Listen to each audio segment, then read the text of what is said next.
Sinkumar sir, vanakkam. Vanakkam. Welcome to DMW, Danish Media Works. Thank you. Sir election അടുത്ത് വരികയാണ്. ഇലക്ഷനിൽ ഒരു വലിയ UDF തരംഗമാണ് ആഞ്ഞടിക്കുന്നത് എന്നാണ് UDFകാർ വിചാരിക്കുന്നത്. ബട്ട് LDF അഥവാ CPM അല്ലെങ്കിൽ BJP അവർ പറയുന്നത് ഒരു ഐഡിയോളജിക്കൽ ഡെഫിഷ്യൻസി ഈ UDFന് ബാധിച്ചിട്ടുണ്ട്. അവരുടെ ഐഡിയോളജിയിലല്ല അവർ പ്രവർത്തിക്കുന്നത്.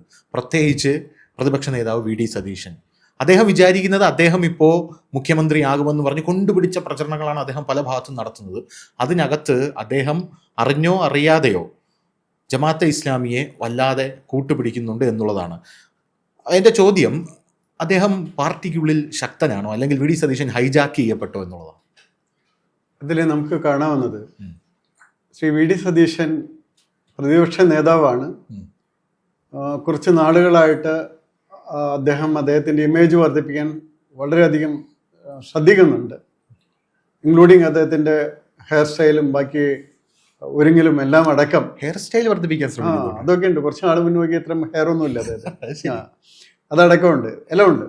അതായത് ഒരു ടോട്ടൽ കാര്യങ്ങൾ അദ്ദേഹം ചെയ്യുന്നുണ്ട്. PR ഏജൻസി ഉണ്ട്. PR അത് എല്ലാവരും കാണും. പക്ഷേ ഒരു കാര്യമുള്ളത്, അദ്ദേഹത്തിന്റെ കീഴിലുള്ള കൂടെ വരുന്ന കോൺഗ്രസ് എന്ന് പറയുന്നതിന് യാതൊരു ഐഡിയോളജി ഇല്ല. അദ്ദേഹത്തെ വലിയൊരു വിഭാഗം കേരളത്തിലെ ജനങ്ങൾ ഒരു അമീർ, അതായത് ജമാഅത്തെ ഇസ്ലാമിയുടെ ഒരു അമീറിന് പകരമുള്ള ഒരു മറ്റൊരു അമീറായിട്ടാണ് കാണുന്നത്. അത് അദ്ദേഹത്തിന്റെ ഏറ്റവും വലിയൊരു ഡിഫക്റ്റാണ്. കാരണം ഇപ്പൊ എല്ലാവരും മുസ്ലിം, ലോകത്തിലെ എല്ലാവരും മുസ്ലിമായ എന്ത് സംഭവിക്കും എന്നൊക്കെ അദ്ദേഹം ചോദിച്ചായിരുന്നു. അതൊക്കെ അദ്ദേഹം ഒന്ന് മനസ്സിലാക്കാതെ പറയുന്നതാണ്. കാരണം അഫ്ഗാനിസ്ഥാനിലൊക്കെ നോക്കിയാൽ മതി എന്തൊക്കെ സംഭവിക്കും എന്നുള്ളതിൻ്റെ ഒരു എക്സാമ്പിളാണ് അഫ്ഗാനിസ്ഥാൻ. അപ്പൊ അതൊക്കെ പറയുന്ന ഒരാളായിട്ട് മാറിയിട്ട്, അതായത് മുസ്ലിം വോട്ട് കിട്ടിയാൽ അദ്ദേഹത്തിന് മതി എന്ന്, വേറെ ഒന്നും വേണ്ട, എനിക്ക് മുസ്ലിം വോട്ട് മതി എന്ന സ്ഥിതിയിലേക്ക് അദ്ദേഹം മാറിയിട്ട്. പക്ഷെ 2001 മുതൽ സതീശൻ INC-യിൽ നിന്ന് മത്സരിച്ച് ജയിച്ചു വരികയാണ് പറവൂരിൽ നിന്ന്. എൻ്റെ ഒരു കാഴ്ചപ്പാടിൽ നമ്മുടെ CPI-യുടെ പന്യൻ രവീന്ദ്രൻ നിന്നപ്പോഴാണ് അദ്ദേഹത്തിന്റെ മാർജിൻ നല്ലപോലെ കുറഞ്ഞത്. 11,000 വോട്ടിലേക്ക് അദ്ദേഹത്തിന്റെ കുറഞ്ഞു. 21,000 വോട്ടിനാണ് ഇപ്പോൾ ജയിച്ച് നിൽക്കുന്നത്. അപ്പോൾ ഇപ്പോൾ പെട്ടെന്ന് അദ്ദേഹത്തിന് ഒരു മുസ്ലിം സ്നേഹം വരാനുള്ളൊരു കാര്യം, ആ മുസ്ലിം സ്നേഹം അദ്ദേഹത്തിന്റെ കോൺസ്റ്റിറ്റ്യുവൻസി നോക്കിയിട്ടല്ല. അദ്ദേഹത്തിന്റെ കോൺസ്റ്റിറ്റ്യുവൻസി നോക്കിയിട്ടല്ലത്, ഒരു പാൻ കേരള കോൺസ്റ്റിറ്റ്യുവൻസി നോക്കിയിട്ടാണ് അദ്ദേഹം അതിന് പോയിരിക്കുന്നത്. അദ്ദേഹത്തിന്റെ കോൺസ്റ്റിറ്റ്യുവൻസിയിൽ നോക്കിയാൽ 14% മുസ്ലിംസ് അവിടെയുള്ളൂ. അപ്പോൾ ഈ 14% മുസ്ലിംസ് വോട്ട് ചെയ്താൽ പോലും അദ്ദേഹത്തിന് അവിടെ ജയിക്കില്ലല്ലോ. അവിടുത്തെ കോൺസ്റ്റിറ്റ്യുവൻസിയിലെ സ്ട്രക്ചർ നോക്കിയാൽ അവിടെ ഏകദേശം 58% ഹിന്ദു വോട്ടേഴ്സാണ്, ഒരു 27% ക്രിസ്ത്യൻ വോട്ടേഴ്സാണ്, 14% മുസ്ലിം വോട്ടേഴ്സാണ്. അപ്പം അതുകൊണ്ട് അവിടുത്തെ വോട്ടേഴ്സിനെ നോക്കിയിട്ടല്ല. പക്ഷെ ഒരു മുഖ്യമന്ത്രി ആണെങ്കിൽ കേരളത്തിലും ജയിക്കണമല്ലോ, കോൺസ്റ്റിറ്റ്യുവൻസിയിൽ മാത്രം ജയിച്ചാൽ പോരല്ലോ. കോൺസ്റ്റിറ്റ്യുവൻസിയിൽ ജയിക്കും എന്ന് കാരണം 4 തവണ തുടർച്ചയായിട്ട് ജയിച്ച ഒരാളെന്ന നിലയ്ക്ക് അദ്ദേഹത്തിന് ഒരു ആത്മവിശ്വാസം ഉണ്ടെന്ന് തോന്നുന്നു. പക്ഷെ ഈ തവണ വലിയ വ്യത്യാസങ്ങളുണ്ട്. നേരത്തെ നമുക്കറിയാവുന്നതുപോലെ 2016 BDJS നിൽക്കുമ്പോൾ പോലും 28,000 വോട്ട് അവർ പിടിച്ചൊരു സ്ഥലമാണ്. അപ്പൊ BDJS അല്ലെങ്കിൽ BJPക്ക് NDA സഖ്യത്തിന് സാമാന്യം നന്നായിട്ട് വോട്ട് പിടിക്കാവുന്ന ഒരു സ്ഥലമാണത് പറവൂര്. പിന്നെ ഈ തവണ NSSഉം SNDPയും അദ്ദേഹത്തിനെതിരാണ്. അത് ആ ഒരു പൊസിഷൻ പണ്ടുണ്ടായിരുന്നില്ല. ഈ തവണ NSSഉം SNDPയും എന്തായാലും അവർക്ക് കുറച്ച് വോട്ടുകൾ സ്വാധീനിക്കാൻ പറ്റും. പ്രത്യേകിച്ച് BDJS സ്ഥാനാർത്ഥി അല്ലെങ്കിൽ, അത് സ്ഥാനാർത്ഥിയെ നിർത്തുന്നില്ലെങ്കിൽ, ഇപ്പൊ ഒരു സ്ട്രാറ്റജിക് ഫൈറ്റ് എന്ന നിലയിൽ BJP സ്ഥാനാർത്ഥിയെ നിർത്തി കഴിഞ്ഞാൽ സതീശനെ തോൽപ്പിക്കാൻ പറ്റും എന്നാണോ സാർ പറയുന്നത്? ഇല്ല, BJP സ്ഥാനാർത്ഥിയെ നിർത്തിയാൽ സതീശൻ ഈസിയായിട്ട് ജയിക്കും. കാരണം BJP സ്ഥാനാർത്ഥി അവിടെ നിൽക്കുകയാണെങ്കിൽ ഈ പറയുന്ന 28,000 വോട്ട് പിടിച്ചത്, ഇപ്പൊ കഴിഞ്ഞ 21,000 വോട്ടിനാണല്ലോ ഭൂരിപക്ഷം ഉണ്ടായത്. ആ ഭൂരിപക്ഷത്തിൽ കൂടുതലാണല്ലോ 28,000 വോട്ട് ഉണ്ടായിരുന്നത്. അപ്പൊ ആ 28,000 വോട്ട് ഒരു 40,000 അടുത്ത് വരെ എത്താൻ സാധ്യതയുണ്ട്. അപ്പൊ അങ്ങനെ വരികയാണെങ്കിൽ BJP സ്ഥാനാർത്ഥിക്ക് കൂടുതൽ വോട്ട് കിട്ടുകയും ആ വോട്ട് ഇടതുപക്ഷത്തിന്റെ വോട്ടിൽ നിന്നും ഒരുപക്ഷെ വലതുപക്ഷത്തിന്റെ വോട്ടിൽ നിന്നും പോകും. പക്ഷെ VD സതീശന് ഒരു ചെറിയ ഭൂരിപക്ഷം കൊണ്ട് ജയിക്കാനായിട്ട് സാധ്യത തെളിയും. അതേസമയം അവിടെ BJP ഒരു സ്ഥാനാർത്ഥിയെ നിർത്തുന്നില്ല എന്ന് വെച്ചോളൂ. സ്ട്രാറ്റജിക് ആയിട്ട് ഒരു സൈലൻസ് അവിടെ BJP സ്ഥാനാർത്ഥിയില്ല. അത് ഹിന്ദു വോട്ടേഴ്സ്, അത് ഒരു ഏറ്റവും അധികം ഹിന്ദുക്കൾക്ക് ദ്രോഹം ചെയ്യുന്ന ഒരു ഹിന്ദു നാമധാരി എന്ന നിലയിൽ എല്ലാ കാര്യം കൊണ്ടും ഇതിൽ മാത്രമല്ല നമുക്ക് ഇൻസിഡൻസ് കുറേയധികം എടുക്കാം. എല്ലാ ഹിന്ദു കാര്യങ്ങളെ പറ്റിയും പുള്ളിക്ക് പുച്ഛവും പരിഹാസവുമാണ്. അതേസമയം എല്ലാ ഇസ്ലാമിക് അത് നമ്മുടെ ഹമാസ് മുതൽ ബാക്കി എല്ലാത്തിനും സപ്പോർട്ടാണ്. അങ്ങനെ വരുമ്പോൾ അതുകൊണ്ടാണ് ഞാൻ നേരത്തെ ഒരു അമീർ വ്യൂ ഉണ്ടെന്ന് പറഞ്ഞത്. ഹിന്ദു കമ്മ്യൂണിറ്റിയിൽ ഒരു അമീർ വ്യൂ ഉണ്ട് അദ്ദേഹത്തിനെ സംബന്ധിച്ച്. അങ്ങനെ വരികയാണെങ്കിൽ തീർച്ചയായിട്ടും ഈ രണ്ടാമത് പോയിക്കൊണ്ടിരിക്കുന്ന സ്ഥാനാർത്ഥിക്ക് ആ വോട്ട് കിട്ടുകയാണെങ്കിൽ തീർച്ചയായിട്ടും അദ്ദേഹം പരാജയപ്പെടും എന്നുള്ളതാണ് ഞാൻ കാണുന്നത്. ആ സ്ട്രാറ്റജിക് വോട്ടിങ്ങിന് BJP തയ്യാറാകുമോ എന്നുള്ളതാണ് അറിയേണ്ടത്. ഇങ്ങനെ ഒരു സ്ട്രാറ്റജിക് വോട്ടിംഗ് ഉണ്ടായിട്ട് ഒരു ഗുണം എന്ന് വെച്ചാൽ ഞാൻ എപ്പോഴും പറയുന്നത് BJP അവരുടെ ഒരു 36 മണ്ഡലങ്ങളിൽ ഏറ്റവും ശ്രദ്ധിക്കുക. ഏറ്റവും പ്രധാനമായിട്ട് അവർക്ക് 11 അസംബ്ലി മണ്ഡലങ്ങളിൽ കഴിഞ്ഞ ലോക്സഭാ തെരഞ്ഞെടുപ്പിൽ ഭൂരിപക്ഷം ഉണ്ടായിരുന്നു. 9 എണ്ണത്തിൽ അവർക്ക് സെക്കൻഡ് വന്നു. പിന്നെ ഇപ്പൊ ഏകദേശം 36 മണ്ഡലത്തിൽ അവർക്ക് 30,000-ലധികം വോട്ടുണ്ട്. അവിടെയെല്ലാം ശരിയായിട്ട് ശ്രദ്ധിക്കുക. പിന്നെ കുറെ അടുത്തു വരുന്ന ഒരു 20,000-ൽ കൂടുതലുള്ള മണ്ഡലങ്ങളിൽ അവരുടെ വോട്ട് വർദ്ധിപ്പിക്കാൻ ശ്രമിക്കുക. പക്ഷേ അതിലൊരു 10 പിന്നീടുള്ളതിൽ ഒരു 5 or 6 മുതൽ 10 മണ്ഡലങ്ങൾ വരെ അവരൊരു ഓപ്പൺ സ്ട്രാറ്റജി എടുക്കുകയാണ് എന്ന് വെച്ചുള്ളൂ. അതായത് ഞങ്ങളെ തോൽപ്പിക്കാൻ നടക്കുന്ന നേതാക്കളെ, അത് 2 ഫ്രണ്ടിന്റെ നേതാക്കൾ, 1-ാം നമ്പർ ശത്രു, ആ കോൺസ്റ്റിറ്റ്യുവൻസിയിലാണ് 1-ാം നമ്പർ ശത്രു, പൊതുവായിട്ട് പറയരുത്. അവരെ തോൽപ്പിക്കാൻ ഞങ്ങൾ വോട്ട് കൊടുക്കും വേണ്ടി വന്നു. ഈ ഒറ്റ സ്ട്രാറ്റജി എടുക്കുകയാണെങ്കിൽ ഞാൻ പറയുന്നത് മഞ്ചേശ്വർ കാസർഗോഡ് സീറ്റ് BJPയുടെ കയ്യിലിരിക്കും. അത് ഉറപ്പായിട്ടും. കാരണം മഞ്ചേശ്വരവും കാസർഗോഡും BJPക്ക് നഷ്ടപ്പെടുന്നത് CPM-ന്റെ വോട്ട് അല്ലെങ്കിൽ LDFന്റെ വോട്ട് അവിടെ UDFന് പോൾ ചെയ്യുന്നതുകൊണ്ടാണ്. ഒരു 5,000-6,000 വോട്ട് അവിടെ 2 സ്ഥലത്തും LDFൽ നിന്ന് UDFിലേക്ക് കരുതിക്കൂട്ടി പോൾ ചെയ്യപ്പെടുന്നുണ്ട് BJP ജയിക്കാതിരിക്കാൻ. അതല്ലെങ്കിൽ 2 മണ്ഡലങ്ങളിലും BJP ജയിക്കും എന്നുള്ളത് ഉറപ്പാണ്. ഇത്തവണ LDFനെ സംബന്ധിച്ചിടത്തോളം ഒരു ജീവൻ മരണ പോരാട്ടം കൂടിയാണ്. ഒന്ന് തെളിയിക്കേണ്ട ബാധ്യതയുണ്ട്. ലോക്കൽ ബോഡി ഇലക്ഷൻ കഴിഞ്ഞപ്പോൾ അവർക്ക് 34% വോട്ടേ ഉള്ളൂ. പക്ഷെ 34% ഉണ്ട് എന്നുള്ളത് ഒരു യാഥാർത്ഥ്യം തന്നെയാണ്. അപ്പൊ അതിന്റെ കൂടെ ഇനി കൂട്ടാനാണ് അവർ ശ്രമിക്കുക. അപ്പൊ അങ്ങനെ വരുന്ന സമയത്ത് ഇത്തവണ അവരുടെ വോട്ട് ഇതുപോലെ മറച്ചു കൊടുക്കാനായിട്ട് സാധ്യത കുറവുണ്ടാകും. അപ്പൊ അതിന്റെ കൂടെ ഒരു സ്ട്രാറ്റജിക്കൽ വോട്ടിംഗ് പാറ്റേൺ കൂടി BJP സ്വീകരിക്കുകയാണെങ്കിൽ, അതായത് ഹിന്ദുവിനെ ഇത്രയധികം അധിക്ഷേപിക്കുന്ന ഒരു മനുഷ്യനെ, അതുപോലൊരു ലീഡറെ നമ്മൾ തോൽപ്പിക്കണം എന്ന് ഹിന്ദുക്കൾക്ക് വേണ്ടി കൂടി തീരുമാനിക്കണം BJP. അങ്ങനെ വരുന്ന സമയത്ത് അവിടെ വരുന്ന CPI സ്ഥാനാർത്ഥി അല്ലെങ്കിൽ ഒരു പൊതു സ്ഥാനാർത്ഥിയെ ജയിപ്പിക്കണം. CPM ഇപ്പോൾ അത് തന്നെയാണ് പറഞ്ഞുകൊണ്ടിരിക്കുന്നത്. കാരണം പറവൂര് VD സതീശനെ തളയ്ക്കാൻ ഒരു പൊതു സ്വതന്ത്രനെ നിർത്തണം എന്നാണ് CPM പറഞ്ഞത്. CPIയുടെ കയ്യിൽ നിന്ന് ആ സീറ്റ് ഒന്നെങ്കിൽ ഞങ്ങൾക്ക് വേണം, അല്ലെങ്കിൽ ഒരു പൊതു സ്വതന്ത്ര, ആ ഒരു ടെക്നിക്ക് വർക്കൗട്ട് ആവുമോ? ഇത് പൊതു സ്ഥാനാർത്ഥി ഒക്കെ നല്ല ആൾക്കാർ, നല്ല കാൻഡിഡേറ്റ് ആയിരിക്കണം അവിടെ. കാരണം 20 വർഷത്തെ സ്വാധീനമുള്ള ഒരു MLA-യോടാണ് നമ്മൾ മുഖ്യമന്ത്രിയാകാൻ പോകാൻ സാധ്യതയുണ്ടെന്ന് അവർ കരുതുന്ന ഒരു ആളെയാണ് നമ്മൾ എതിർക്കുന്നതെന്ന് നോക്കണം. അങ്ങനെ ഒരാളെ തോൽപ്പിക്കണമെങ്കിൽ തീർച്ചയായിട്ടും ഒരു എൻമാസ് വോട്ട് ഷിഫ്റ്റിംഗ് വരണം. ആ വോട്ട് ഷിഫ്റ്റിംഗ് വരണമെങ്കിലുള്ള കാര്യമാണ് ഞാൻ പറഞ്ഞത്. അത് ഇനി ഇതുപോലെ പറഞ്ഞു നടന്നാൽ ഇതായിരിക്കും ഫലം. അതുകൊണ്ട് നാളെ മുതൽ നീ ഹിന്ദുവിനെ പറ്റി ഇതുപോലെ പറയരുത്, നീ മുസ്ലിമിനെ പറ്റി ഇതുപോലെ പറയരുത്, നീ ഇനി സത്യസന്ധമായിട്ടുള്ള കാര്യങ്ങൾ നേരത്തെ പറഞ്ഞില്ലേ, അതായത് ഒരു ആശയത്തിന്റെ പേരിൽ കൃത്യമായിട്ട് നടക്കുക, കണ്ണുമടച്ചുള്ള വർഗീയ പ്രീണനം നടത്തരുത് എന്ന് ജനങ്ങൾക്ക് മറുപടി കൊടുക്കാൻ പറ്റും. ഞാൻ നേരത്തെ പറഞ്ഞല്ലോ, അവിടുത്തെ പെർസെൻറ്റേജ് ഓഫ് പോപ്പുലേഷൻ പറഞ്ഞല്ലോ.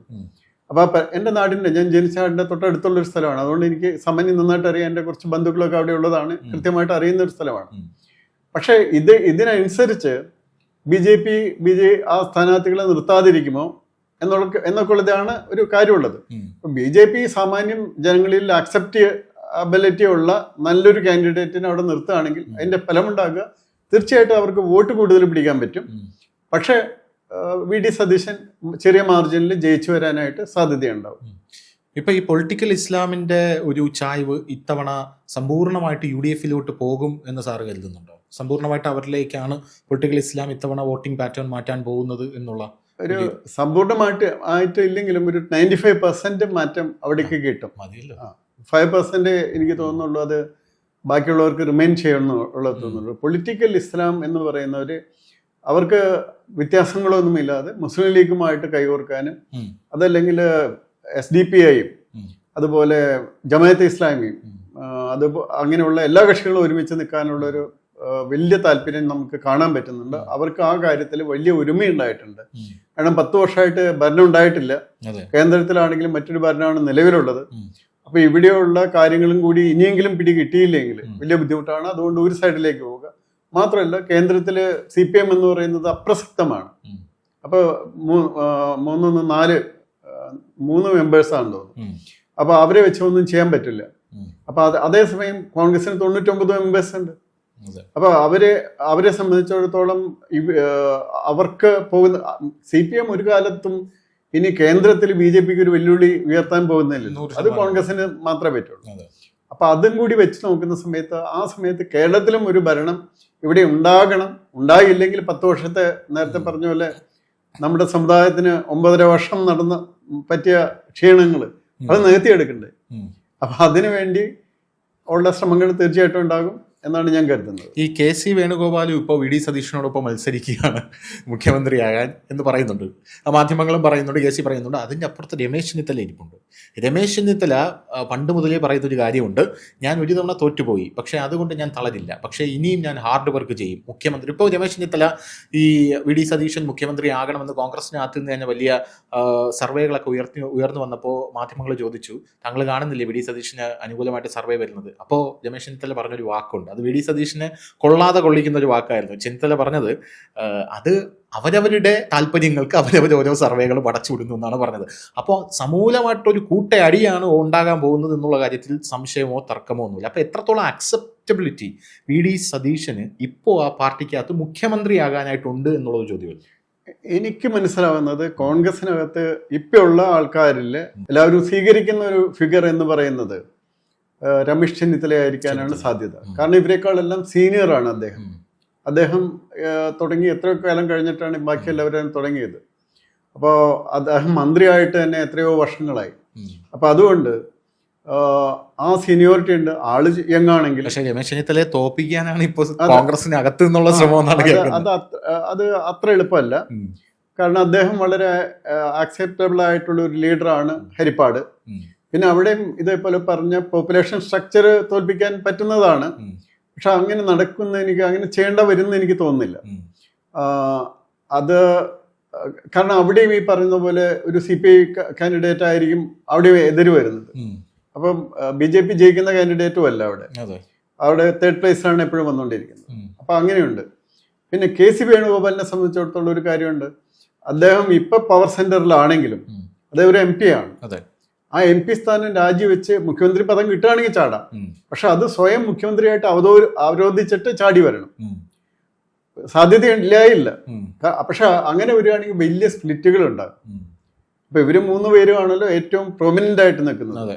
ഇനി ഇതൊക്കെ മാറിയിട്ട് ഒരു മുസ്ലിം ലീഗ് മുഖ്യമന്ത്രി ഉണ്ടാകില്ല എന്ന് എങ്ങനെ പറയാൻ പറ്റും? അല്ല, കോൺഗ്രസ് ഇത്തവണ 100 സീറ്റിൽ കൂടുതൽ നേടുമെന്നാണ് പറയുന്നത്. പക്ഷേ CPMന്റെ ഒരു ബേസിക് സ്ട്രക്ചർ നോക്കുമ്പോൾ മുഖ്യമന്ത്രി പിണറായി വിജയൻ വന്ന ആദ്യത്തെ തെരഞ്ഞെടുപ്പിൽ അദ്ദേഹം മുഖ്യമന്ത്രിയാകുന്ന സമയത്ത് തന്നെ CPMനകത്ത് നിന്നുള്ള വാർത്തകൾ എന്ന് പറയുന്നത് ഇവരൊരു സ്ട്രക്ചർ ഉണ്ടാക്കി വെച്ചിട്ടുണ്ട്. CPM ഒട്ടും വീക്കായിട്ടില്ല. 60-65 പോട്ടെ 70 സീറ്റുകളിൽ എങ്ങനെ പോയാലും CPMന് ജയിക്കാൻ സാധിക്കും. അങ്ങനെയാണ് അതിൻ്റെ ഘടന ഉണ്ടാക്കി വച്ചിരിക്കുന്നത് എന്നാണ് കൃത്യമായിട്ട് CPM അണികൾ പോലും വിചാരിക്കുന്നത്, വിശ്വസിച്ചിരിക്കുന്നത്. അത് സത്യവുമാണ്. ഇത്തവണ ഈ കോൺഗ്രസ് ഭരണം പിടിക്കുമെന്നവർ പറയുമ്പോഴും 100 സീറ്റിൽ കൂടുതൽ കിട്ടുമെന്ന് പറയുമ്പോഴും വേറൊരു നിരീക്ഷകർ വേറൊരു ആംഗിൾ പറയുന്നുണ്ട്. അവർ പറയുന്നത് ഇത്തവണ മുസ്ലിം ലീഗിനെക്കാട്ടിലും സീറ്റ് കുറവായിരിക്കാം, ചിലപ്പോൾ ലീഗിന്റെ ആലയിൽ കൊണ്ട് കെട്ടേണ്ടി വരുമോ കോൺഗ്രസിനെ എന്നവർ കളിയാക്കി പറയുന്നുണ്ട്. അതിലെന്തെങ്കിലും യാഥാർത്ഥ്യം ഉണ്ടായിരിക്കും? എനിക്ക് തോന്നുന്നത് അത് സംഭവിക്കാൻ സാധ്യത കുറവാണ്. മത്സരിക്കുന്ന സീറ്റുകളുടെ എണ്ണവും അതിൻ്റെയൊക്കെ ഘടന വെച്ച് നോക്കിയാൽ കോൺഗ്രസിനായിരിക്കണം കൂടുതൽ സീറ്റ്. ഇപ്പൊ 100 സീറ്റ് അതൊരു ആ ഭാഗത്തേക്ക് ഒരു ഇൻഫ്ലോ വരികയാണെങ്കിലാണ്. പക്ഷേ എൻ്റെ ഒരു ഫസ്റ്റ് അസംഷൻ BJP ശരിയായിട്ട് വർക്ക് ചെയ്യുകയാണെങ്കിൽ, കേന്ദ്ര ഗവൺമെന്റിന്റെ സ്കീംസ് എല്ലാം കൃത്യമായിട്ട് ജനങ്ങൾ ഞങ്ങൾ ചെയ്തതാണെന്ന് കൃത്യമായിട്ട് മനസ്സിലാക്കുകയാണെങ്കിൽ, ഇന്ത്യക്കും കേരളത്തിനും കേന്ദ്ര ഗവൺമെന്റ് BJP ചെയ്ത കാര്യങ്ങൾ മനസ്സിലാക്കി കൊടുക്കുകയാണെങ്കിൽ BJPക്ക് ഒരു 6 മുതൽ 22 സീറ്റ് വരെ നേടാൻ പറ്റും. അത്ഭുതം തോന്നുന്നുണ്ട്. 6 മുതൽ 22 സീറ്റ് വരെ നേടാൻ പറ്റും. അങ്ങനെയാണെങ്കിൽ ഞാൻ കൊടുക്കുന്ന അതെ, അത് കുഴപ്പമൊന്നുമില്ല. 2-ൽ നിന്നല്ലേ ഇങ്ങോട്ട് എത്തിയത്. അപ്പൊ അതുകൊണ്ട് 6 മുതൽ ഒരു 22 സീറ്റ് വരെയും നേടാൻ പറ്റും. പക്ഷെ അങ്ങനെ നേടുകയാണെങ്കിൽ ഈ 6 മുതൽ 10 വരെ നേടിയാലും 10 മുതൽ 12 വരെ 14 വരെ നേടിയാലും ഒക്കെ എന്ത് സംഭവിക്കാന്ന് വെച്ചാൽ ഒരു തൂക്ക് നിയമസഭ വന്ന് ചേരാനും സാധ്യതയുണ്ട്. പിന്നീട് വരുന്നത് ഒരു ക്ലോസ് കോണ്ടസ്റ്റ് ആയിരിക്കും. നേരത്തെ പറഞ്ഞതുപോലെ CPM അതിന്റെ ബേസ് നഷ്ടപ്പെട്ടിട്ടുണ്ടെന്ന് എനിക്ക് തോന്നുന്നില്ല. മാത്രമല്ല അവരുടെ ഭരണത്തിന്റെ കീഴിൽ അവരുടെ ആൾക്കാരെ അവർ നന്നായിട്ട് നോക്കിയിട്ടുണ്ട്. അതായത് CPM ആൾക്കാരെ, അതായത് അവർ വീട് കൊടുക്കുന്ന കാര്യത്തിലായാലും ജോലി കൊടുക്കുന്ന കാര്യത്തിലായാലും പിൻവാതിൽ നിയമനത്തിന്റെ കാര്യത്തിലായാലും ഗവൺമെന്റിന്റെ പൈസ കൊടുക്കുന്ന കാര്യത്തിലായാലും ബാക്കി എല്ലാ കാര്യത്തിലും അവർ നന്നായിട്ട് നോക്കിയിട്ടുണ്ട്. അതുകൊണ്ട് അവരുടെ ഭാഗത്തുനിന്ന് അധികം വോട്ട് അങ്ങ് മറഞ്ഞു പോകില്ല. അതുകൊണ്ട് ആ ബേസ് അവർക്ക് ഉണ്ടാകും. അതുകൊണ്ട് കോൺഗ്രസ് വിചാരിക്കുന്ന പോലെ അത്ര പെട്ടെന്നൊന്നും ഇപ്പൊ കുറെ വോട്ട് തീർച്ചയായിട്ടും BJPക്ക് ആ ഭാഗത്തുനിന്ന് കിട്ടും. അതപ്പോ കോൺഗ്രസിന്റെ ഭാഗത്തുനിന്നും കിട്ടും, തീർച്ചയായിട്ടും കിട്ടും. ആ രണ്ട് ഭാഗത്തുനിന്നും അത് കോമ്പൻസേറ്റ് ചെയ്ത് പോകും BJPക്ക് കിട്ടുന്ന വോട്ട്. അപ്പൊ അതുകൊണ്ട് അവർ തമ്മിൽ ഒരു താരതമ്യം നിലനിൽക്കാനായിട്ട് ആണ് സാധ്യത വരുന്നത്. അതായത് ഇറ്റ്സ് എ കാഡർ പാർട്ടി മാത്രമല്ല, ഈ രീതിയിൽ അവരുടെ ജനങ്ങളെ നന്നായിട്ട് സേവിച്ചിട്ടുള്ളത് കാരണം അവരെ സംബന്ധിച്ചിടത്തോളം ബാക്കി ആർക്കും എന്തെങ്കിലും സംഭവിച്ചാലും ഇപ്പൊ PSCയിൽ ആർക്ക് നിയമനം കിട്ടിയില്ലെങ്കിലും അവരുടെ ആൾക്കാർക്ക് PSC അല്ലാതെ നിയമനം കിട്ടിയിട്ടുണ്ട്. അപ്പൊ അവരെ സംബന്ധിച്ചിടത്തോളം അതാണ് പ്രാധാന്യം. അതുപോലെ പൈസ കിട്ടുന്നത് ഇപ്പൊ വീട് വെച്ചാൽ അതിന്റെ റിപ്പയറിന് 2.5 ലക്ഷം രൂപ അങ്ങനെയൊക്കെ നമ്മൾ അറിയുന്നില്ല. പക്ഷെ പലയിടത്തും ഇത് പൈസ കൊടുത്തിട്ടുണ്ട്. അപ്പൊ അതുകൊണ്ട് അങ്ങനെ ഒരു ഇമ്പാക്റ്റ് CPM ഉണ്ട് എന്നുള്ളത് ഒരു യാഥാർത്ഥ്യമാണ്. അതിൽ നിന്നിട്ടാണ് നമ്മൾ ഈ മത്സരത്തെ കാണേണ്ടത്. പക്ഷെ BJP പ്രോപ്പറായിട്ട് ഒരു സ്ട്രാറ്റജിക്കലി സ്ട്രോങ് ആയിട്ട് ഒരു സ്റ്റേറ്റ്മെന്റ് നടത്തിയതിന് ശേഷം അവരുടെ കോൺസെൻട്രേഷൻ എപ്പോഴും ഒരു 36-40 സീറ്റിലേക്ക് ഒതുക്കി പിന്നെ ബാക്കി ഒരു 30 സീറ്റ്സിലേക്ക് വോട്ടിംഗ് പെർസെൻറ്റേജ് ഉയർത്താൻ നോക്കി. ബാക്കിയുള്ള സീറ്റിൽ ഈ പറയുന്ന പോലെ ബാക്കി പാർട്ടികളൊക്കെ ഉണ്ട് അവരുടെ. അതിൽ കുറച്ച് സീറ്റിലെങ്കിലും ഞങ്ങളെ ഹിറ്റ് ചെയ്യുന്നവനെ ഞങ്ങൾ ഹിറ്റ് ചെയ്യും. നേമത്ത് ഞങ്ങളെ ഹിറ്റ് ചെയ്താൽ ഞങ്ങൾ ഇന്ന സ്ഥലത്ത് ഹിറ്റ് ചെയ്യും. അത് ഉച്ചവരെ ഞങ്ങൾ നോക്കും. നിങ്ങൾ ഹിറ്റ് ചെയ്യാൻ നിൽക്കുകയാണ്, ഞങ്ങൾ ഹിറ്റ് ചെയ്യും. മനസ്സിലാവുന്നു? ഈ ഇലക്ഷൻ അങ്ങനെയാണ് സംഭവിക്കുക. അപ്പോൾ ഹിറ്റ് ചെയ്യേണ്ട ആൾക്കാർ ബാക്കി മാറി നിൽക്കും. അവർ ഉച്ചരിഞ്ഞ് പോയിട്ട് അങ്ങ് വോട്ട് ചെയ്യും. അവിടെ ഹിറ്റ് അങ്ങനെ നടന്നോളും. അപ്പോൾ ആ ഹിറ്റിങ്ങിൽ നമ്മൾ നടക്കാൻ പോകുകയാണെങ്കിൽ തീർച്ചയായിട്ടും ഞങ്ങൾ ഹിറ്റ് ചെയ്യും എന്നുള്ളൊരു തോന്നൽ ഉണ്ടാക്കുകയാണെങ്കിൽ ഇവർ ഈ ലീഡ് ചെയ്യുന്ന സീറ്റ്സും സെക്കൻഡായിട്ട് വന്ന സീറ്റ്സിലും ഒക്കെ അവർക്ക് ജയിക്കാനായിട്ട് സാധ്യത വളരെ കൂടുതലാണ്. കാരണം ആ സീറ്റിലെല്ലാം ഒരു പ്രത്യേകതയുള്ളത് അവിടെ താമരയിൽ വോട്ട് കുത്തി അവരുടെ മടി ഉണ്ടെങ്കിൽ അത് മാറിക്കഴിഞ്ഞു. മനസ്സിലായോ? ആദ്യം താമരയിൽ വോട്ട് കുത്തുന്നതിനായിരുന്നു ഒരു മടി ഉണ്ടായിരുന്നത്. ആ മടി അവർക്ക് ജനങ്ങൾക്ക് മാറിക്കഴിഞ്ഞിട്ടുണ്ട്. അപ്പം അങ്ങനെ നല്ലൊരു സിറ്റുവേഷൻ BJPയെ സംബന്ധിച്ചിടത്തോളം ഉണ്ട്. അത് അവർ എത്ര ക്ലിയർ ആയിട്ട് ആദ്യം ഞാൻ പറയുന്നത് ഈ പറയുന്ന കേന്ദ്ര ഗവൺമെന്റിന്റെ സ്കീംസിനെ പറ്റിയും അതുപോലുള്ള ഡെവലപ്മെന്റ്സിനെ പറ്റിയും കൃത്യമായിട്ട് ജനങ്ങളിൽ എത്തിക്കുകയും എന്തുകൊണ്ട് ജനങ്ങളുടെ ഈ പറയുന്ന ഇപ്പോൾ പവർ കട്ട് നമ്മൾ പരസ്യം കാണാം, KSRTCയുടെ അവിടെ കാണുന്ന പരസ്യങ്ങൾ, അതിൽ ബഹുഭൂരിപക്ഷം കേന്ദ്ര ഗവൺമെന്റാണ്. ഇപ്പൊ പവർ കട്ടില്ല. എത്ര മെഗാവാട്ട് ഇലക്ട്രിസിറ്റി കേരളത്തിൽ പുതുതായിട്ട് ഉൽപ്പാദിപ്പിച്ചിട്ടാണ് കേരളത്തിലെ പവർ കട്ട് മാറിയത്?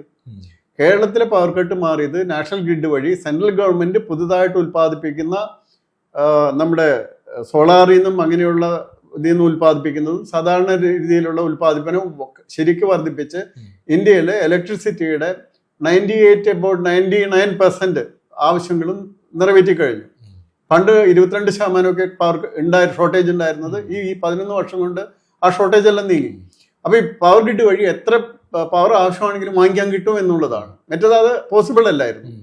പിന്നെ ഈ പറയുന്ന ചില ലൈൻസിൽ ഇവർ തന്നെ സമരം ചെയ്ത് നിർത്തിവെച്ചിരുന്നത് അത് വെടക്കാക്കി തനക്കാക്കുക എന്ന് പറയുന്ന പോലെ ഗെയിൽ പദ്ധതി പോലുള്ള പദ്ധതികൾ അവർ നടപ്പാക്കിയിട്ടുണ്ട്. അപ്പൊ പവറൊക്കെ കൊണ്ടുവരാൻ പറ്റും. പക്ഷെ ഇവരുണ്ടാക്കിയതല്ല അത്. ആ പവർ കട്ട് മാറിയത് കേന്ദ്ര ഗവൺമെന്റിന്റെ കഴിവുകൊണ്ടാണ്. അത് ഇവിടെ മാത്രമല്ല മാറിയത്, ഇന്ത്യ ഒട്ടാകെ അങ്ങനെ മാറുന്നു. ഇന്ത്യ ഒട്ടാകെ അങ്ങനെ മാറി എന്നുള്ളതാണ്. അപ്പൊ ഇങ്ങനെയുള്ള യാഥാർത്ഥ്യങ്ങൾ BJP പുറത്തു പറയാൻ തയ്യാറാണോ, അത് പറയുമോ എന്നുള്ളതാണ് നമുക്ക് കണ്ടറിയേണ്ടത്. അടുത്ത തെരഞ്ഞെടുപ്പിൽ UDF എത്ര നേടും പറയാൻ പറ്റില്ല നമുക്ക്. ഈ രണ്ട് സ്ട്രാറ്റജിയിൽ നിൽക്കും അത്. അതായത് ഒരു സുനാമി പോലെ വരികയാണെങ്കിൽ, അതായത് ഭരണത്തിനോടുള്ള വികാരം വളരെയുണ്ട്. കാരണം ഈ കണ്ടമാനം അതിക്രമങ്ങളും പോലീസിനെ പക്ഷപാതപരമായിട്ട് ഉപയോഗിക്കലും അതുപോലെ പൈസ ദുരുപയോഗം ചെയ്യുന്നതിലുള്ള ഒരു വിഷമവും ഇപ്പൊ മെഡിക്കൽ സെക്ടറൊക്കെ നശിപ്പിക്കലും വിദ്യാഭ്യാസ രംഗം നശിപ്പിക്കലും ഒക്കെ ആയിട്ട് ജനങ്ങൾക്ക് വലിയ വിരോധം ഈ ഗവൺമെന്റിനോടുണ്ട്. അതുകൊണ്ട് കോർ ആയിട്ടുള്ള ചില മാർക്സിസ്റ്റുകാരും ഇപ്പൊ കുഞ്ഞികൃഷ്ണൻ അടക്കമുള്ള ആൾക്കാർ, ഇപ്പൊ എനിക്കറിയാം, ഞാൻ കണ്ണൂർ ജില്ലയിൽ ഈ ഒരു വർഷം കൊണ്ട് ഒരു 8 പ്രാവശ്യമെങ്കിലും പോയിട്ടുണ്ട്. അപ്പൊ അവിടെയൊക്കെ ഉണ്ടായിട്ടുള്ള മാറ്റങ്ങളൊക്കെ അനുസരിച്ച് നോക്കുകയാണെങ്കിൽ പയ്യന്നൂര് അതുപോലുള്ള സ്ഥലങ്ങളിലൊക്കെ ആൾക്കാർ വളരെ കുറവാണ്. ഇപ്പൊ ഞാൻ പോയിരുന്ന ചെറുപുഴ എന്ന് പറഞ്ഞ സ്ഥലമുണ്ട്, അതിന്റെ തലേ ദിവസം മാർക്സിസ്റ്റുകാരുടെ മീറ്റിംഗ് ആയിരുന്നു. അവിടെ ആരും ഉണ്ടായിരുന്നില്ല എന്നാണ് അവർ പറഞ്ഞത്. ഞങ്ങൾക്ക് ഫുള്ളായിരുന്നു ആൾക്കാർ, പക്ഷെ അവരുടെ മാർക്സിസ്റ്റുകാരുടെ മീറ്റിങ്ങിന് കസേര മാത്രമേ ഉണ്ടായിരുന്നുള്ളൂ. ആ സംഭവവും നടക്കുന്നുണ്ട്, അത് അങ്ങനെയുണ്ട്. അപ്പൊ അതുകൊണ്ട് വേണമെങ്കിൽ ഒരു സുനാമി UDF അനുകൂലമായിട്ട് വരാം. പക്ഷെ ആ സുനാമി വന്നാൽ പോലും BJPക്ക് മിനിമം ഒരു 6 സീറ്റ് കിട്ടുമെന്നാണ് ഞാൻ വിശ്വസിക്കുന്നത്.